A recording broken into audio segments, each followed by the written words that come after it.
Well, if we need to talk about credentials, tonight's guest artist has been establishing his for more than 30 years.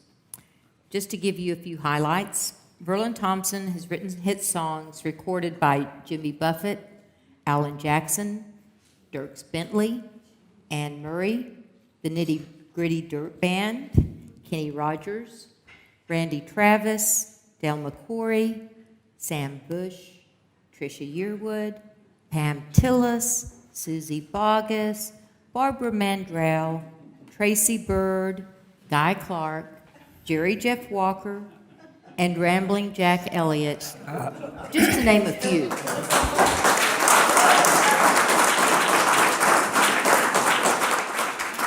He was initially hired as a songwriter in Nashville by a little lady by the name of Loretta Lynn. Yes, that Loretta Lynn.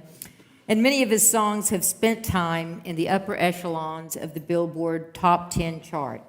He has Grammy and IBMA Song of the Year award nominations, and several of his songs have earned BMI Million Airplay awards. Not bad for a fellow who, to the general public, is best known for his guitar picking and 20-plus years he spent as Guy Clark's sidekick. But he's a songwriter. Verlon has been to Kerrville, Texas, many times, including an appearance a little over a year ago at Music at the Mansion.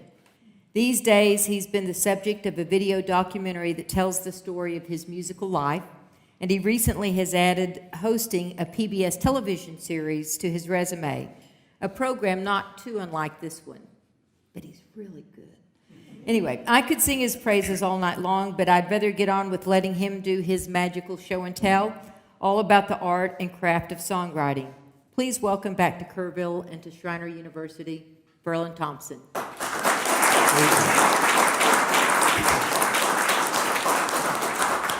So Verlon, kick us off with a song. Your pick.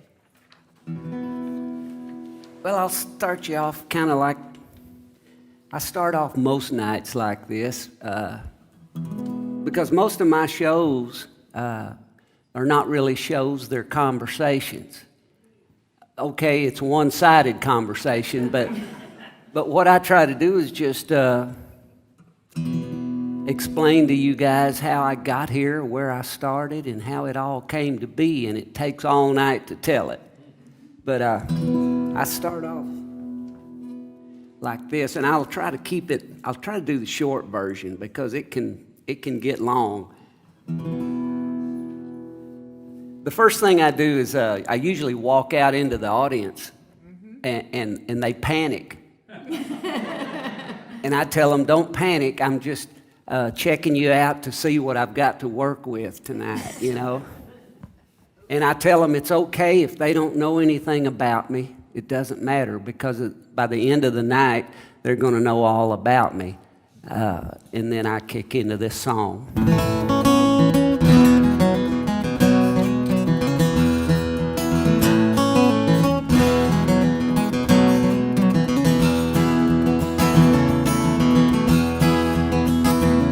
Well, I went to Nashville 40 years ago from Oklahoma.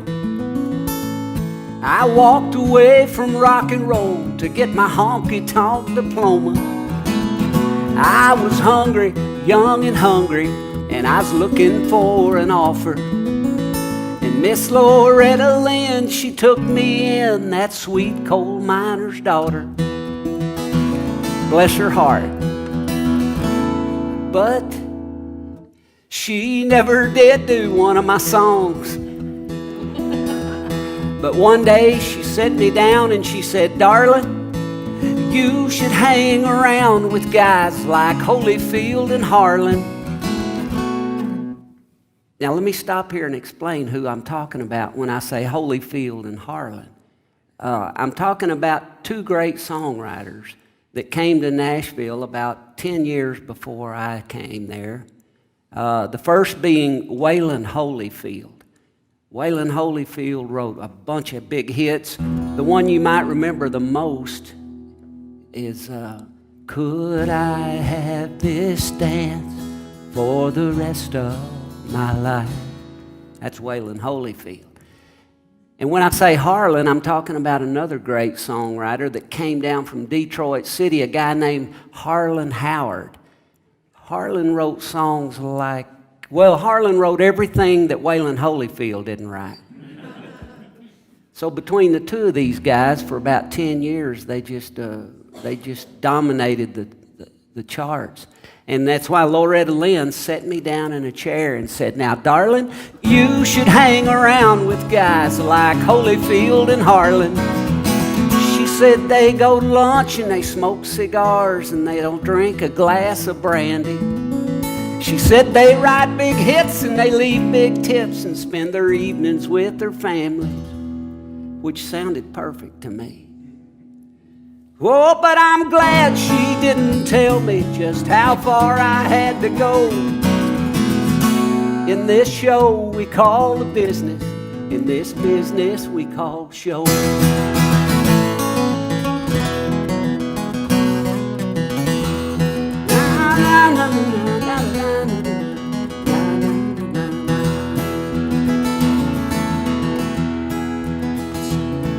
So I played the Hickory Holler Mall, and I played at Union Station.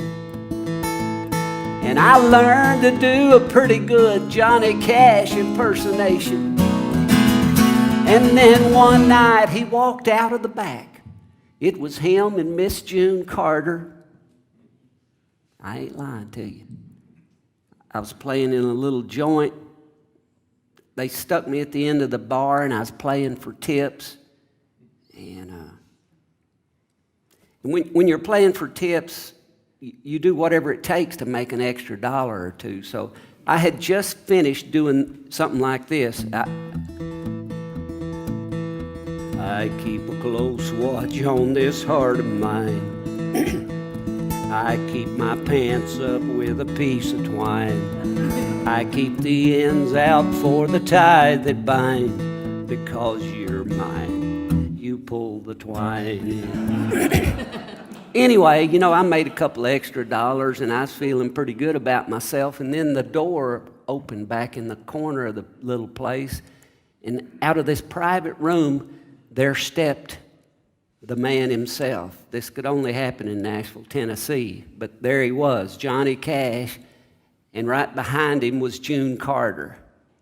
And he walked right through the crowd and he came up to me and right in front of the microphone and he said, son, he said, I've heard better, but I ain't heard nobody try no harder. Then one night he walked out of the back. It was him and Miss June Carter. And he said, son, I have heard better. Yeah, but not one who tries harder. So I put that in my bio. I told everyone I know. I said, man, I'm in this show we call the business. It's a business we call show.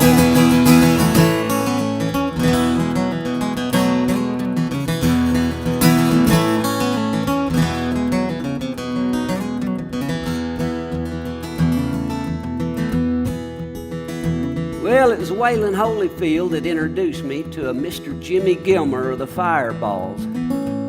And together they convinced me that I should try it all. Yeah, but later it would come to pass I could not play that part. 'Cause I just could not kiss nobody's to get my records on the chart. I just couldn't do it. Oh, but my mama, she's still waiting.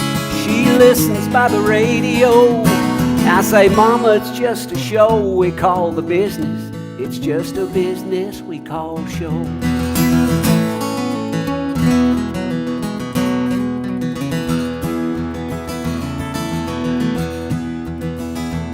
So here's to all my music brothers out there and my music sisters too. Here at home and on the road, this one goes out to you. When the print gets fine on the bottom line, don't y'all give away your soul. To this show we call the business, to this business we call show. It's just a show we call the business, y'all. It's just a business we call show.